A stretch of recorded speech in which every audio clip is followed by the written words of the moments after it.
సింహం వారికి గురువు యొక్క అతిచార మూలంగా 3 రాసులు మారుతున్నాడు ఈ సంవత్సరం.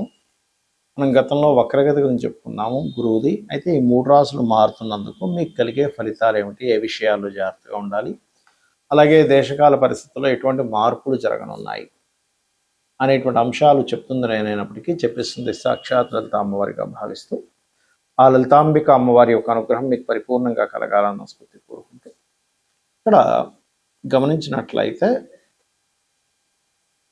మీకు ప్రధానంగా మనకి లాస్ట్ ఇయర్ కూడా ఈ వృషభం నుంచి మిథునం నుంచి కర్కాటకం మారి మళ్ళీ మిథునంలోకి వెళ్ళిపోయాడు గురువు. ఈసారి కూడా కొత్త సంవత్సరం ప్రారంభంతో మనకి మిథునంలో ఉంటూ కర్కాటకం సింహంలోకి మారుతున్నాడు. అయితే మిథునంలో జూన్ 1వ తేదీ వరకు ఉంటాడు. సింహం వారికి అక్కడ ఉన్నప్పుడు కొన్ని రకాల లాభాలు ఇస్తాడు, కొన్ని లాభాల మూలంగా కొంత ఘర్షణ కూడా ఇస్తాడు అక్కడ, ఎందుకంటే గురువు యొక్క స్వరూపం మనకి మారింది కాబట్టి. అలాగే మరొక విషయం ఏంటంటే ఈ కర్కాటకంలోకి జూన్ 2 నుంచి అక్టోబర్ ఎండింగ్ వరకు ఉన్నప్పుడు ఇన్వెస్ట్మెంట్స్ చేసేటప్పుడు కాస్త చూసుకొని చేయాలి. ఎందుకంటే ఆ సమయం అంతా కూడా మీరు కొత్త ఇన్వెస్ట్మెంట్స్ చేయడము, విదేశాలకు వెళ్ళేటువంటి యోగాలు కలగడము, వద్దన్నా ఖర్చు పెట్టాల్సిన పరిస్థితి వస్తూ ఉంటుంది. అలాంటి సమయంలో మీరు పెట్టేటువంటి ఖర్చు ఎంతవరకు మీకు అవసరం వచ్చింది పెడుతున్నారు, అనవసరంగా ఏమైనా ఖర్చు అవుతుందా అనేటువంటి విషయం మీరు చూసుకోవాలి. అలాగే రాశిలోకి నవంబర్ 1వ తేదీ నుంచి రాశిలోకి వచ్చి ఒక 2 నెలలు ఉండి దాని తర్వాత మళ్ళీ వక్రిస్తాడు. అయితే ఈ యొక్క గ్రహస్థితి వల్ల, అంటే రాశిలోకి గురువు రావడం వల్ల ఏమిటి అంటే, మనం గతంలో మన నవంబర్ వరకు ఏంటంటే మీకు కేతు రాశిలో ఉంటూ నవంబర్ తర్వాత కేతు మారిపోయి గురువు వస్తాడు. దీనివలన ఇక్కడ సంతాన సంబంధించిన విషయంలో ఫలితం ఉంటుంది. కాకపోతే ఏంటంటే కాస్త వాహనం మీద వెళ్ళేటప్పుడు కానివ్వండి, కొంత హెల్త్ విషయంలో కానివ్వండి, సింహం వారు కొన్ని ఇన్సూరెన్సెస్ మూలంగా కొంత లాభం కూడా ఉంటుంది. కానీ కొన్ని విషయాల్లో కొద్దిగా జాగ్రత్త వహించాలి. ఈ హెల్త్, అదేవిధంగా కొంత ప్రేమ వ్యవహారాల మూలంగా కొంత స్ట్రెస్ అవ్వడము. కాకపోతే ఇక్కడ ఏంటంటే రాశిలో వచ్చినప్పుడు ఆ 2 నెలల పాటు సప్తమాన్ని పంచమాన్ని చూస్తాడు కాబట్టి సంతానము, వివాహ సంబంధించిన విషయంలో అనుకూలత కూడా లభిస్తుంది. బికాజ్ ఆఫ్ లగ్నంలో ఉండే కేతువు, సప్తమంలో ఉండే రాహు కూడా మారిపోతున్నాడు కాబట్టి ఇక మీరు నిత్యము కూడా కాలభైరవుడి యొక్క అష్టకం చేసుకోండి. రాహువు, శని, కేతు గ్రహాల దగ్గర, గురుగ్రహం దగ్గర దీపారాధన చేయండి, అన్ని విధాలా బాగుంటుంది. అయితే ఈ గురువు యొక్క స్వరూపం మారిందని మనం చెప్పుకుంటూ ఉన్నాం. లాస్ట్ ఇయర్ కూడా గురువు 3 రాసులు మారాడు. వృషభము, మిథునము, అదేవిధంగా కర్కాటకంలోకి మారాడు. ఈసారి మిథునము, కర్కాటకము, సింహం అంటే ఏం లేదు, మరి కర్కాటకంలోకి వచ్చాడు కదా అన్నాడు, మళ్ళీ వెనక్కి వెళ్ళాడు. అలాగే ఈసారి కూడా ఏంటంటే మిథునము, కర్కాటకము, సింహంలోకి వచ్చినటువంటి గురువు మళ్ళీ వెనక్కి వెళ్ళి మళ్ళీ కర్కాటకంలో సెటిల్ అవుతాడు. కాకపోతే ఎప్పుడైనా గుర్తుపెట్టుకోండి, 3 రాసులు మారిన గురువు విపత్తుల్ని క్రియేట్ చేస్తాడు ఎక్కువగా. అంటే అది ప్రశాంతంగా ఉండనివ్వడు. మీరు చూడండి, లాస్ట్ ఇయర్ మారినందుకు మనం చూస్తూనే ఉన్నాం. ఆల్రెడీ ఉగాది వచ్చే ముందు అంతా యుద్ధాలని, గందరగోళాలని, గొడవలని ఎలా ఇచ్చాడో ఇది కూడా సేమ్ రిపీట్ అవ్వబోతుంది. అంటే దీన్ని బట్టి మనం అర్థం చేసుకోవాల్సింది ఏమిటి, ఈ గోచారంలో ఉండేటువంటి ఈ గ్రహాల యొక్క స్థితులను బట్టి మనకు మహర్షులు ఏం నేర్పిస్తున్నారు అంటే, ఫ్యూచర్ ఇలా ఉండబోతుంది కాబట్టి నువ్వు ఇలా ప్లాన్ చేసుకో. అంటే ఇప్పుడు మనకు చూడండి, యూట్యూబ్లో వాటిలో యుద్ధం ఆగిపోయింది అని పెడతాడు, మళ్ళీ వెంటనే యుద్ధం ఆ స్టీమర్ మీద ఏదో బాంబు వేశారట, ఈ ఎయిర్పోర్ట్ మీద బాంబు వేశారట అంటూ ఉంటారు. దీని గురించి ఆల్రెడీ నేను ఒక 2 నెలలు 3 నెలల క్రితమే చెప్పాను. ఏమంటే యుద్ధాలు వస్తాయి, ఆగుతున్నట్టు అనిపిస్తాయి కానీ ఆగవు. ఇది చాలా పెద్ద యుద్ధమే, ఒక రకంగా చెప్పాలంటే ప్రపంచ యుద్ధం లాంటిదే. ఇది 3వ ప్రపంచ యుద్ధమే అనుకోండి. ఎందుకు అంటే ఇక్కడ జూపిటర్ ఎప్పుడైనా 3 రాసులు మారుతున్నప్పుడు ప్రాణ నష్టం అధికంగా జరుగుతుందని చెప్పారు. అందులో ప్రత్యేకంగా మనకి చెప్పినటువంటి విషయాల్లో ఈసారి గురువు రాజు అయినందుకు, గురువు రాజై మనకి ఎప్పుడైతే మిథున రాశిలో సంచారంతో ప్రారంభమైనందుకు, మిథున రాశి అనేటువంటిది 2 మనుషుల్ని చూపిస్తుంది, అది స్త్రీ పురుషుల్ని.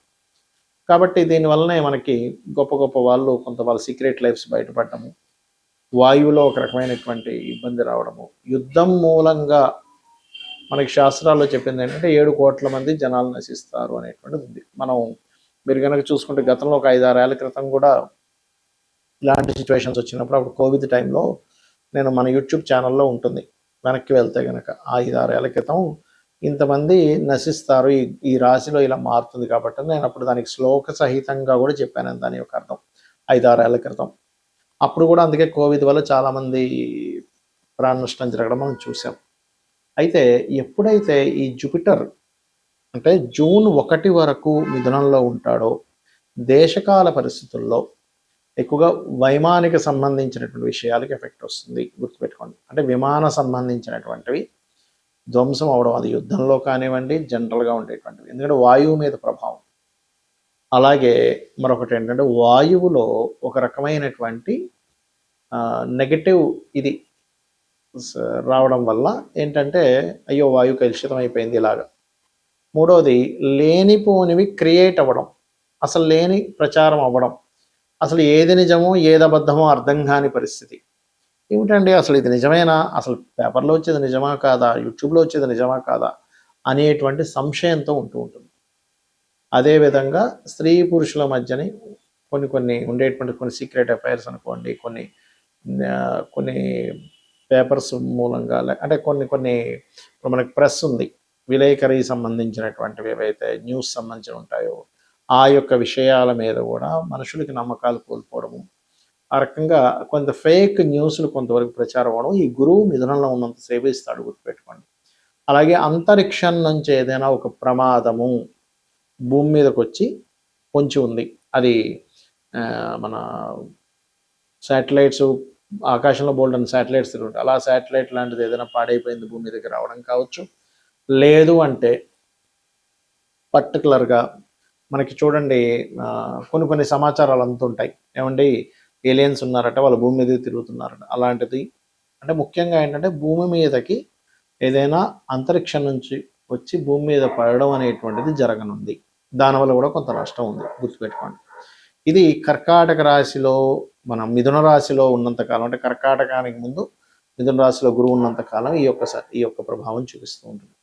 ఇక ఇక్కడి నుంచి కర్కాటకంలోకి జూన్ 2 నుంచి అక్టోబర్ 31వ తేదీ వరకు అక్కడ ఉంటాడు, 30వ తేదీ వరకు ఆల్మోస్ట్. ఇక దాని తర్వాత నవంబర్ 1వ తేదీ నుంచి సింహంలోకి వెళ్ళిపోతాడు. కాబట్టి ఈ కాంబినేషన్ ఏదైతే ఉందో అక్టోబర్ ఎండ్ వరకు, జూన్ 2 నుంచి అక్టోబర్ ఎండ్ వరకు ఉండేటువంటి ఈ కర్కాటక రాశిలో గురువు ఉన్నందుకు ఈ సమయంలో మీరు చూడండి ఎక్కువగా జల సంబంధంగా, ఆల్రెడీ గురువు మీకు మిథునంలో 12-15 డిగ్రీలు ఎప్పుడైతే మారిపోయాడో జల సంబంధించిన వాటి మీద పెరిగిపోయింది, ఇంకా పెరుగుతుంది. అయితే ఆ సమయంలో యాక్సిడెంట్స్ విపరీతంగా అవుతాయి.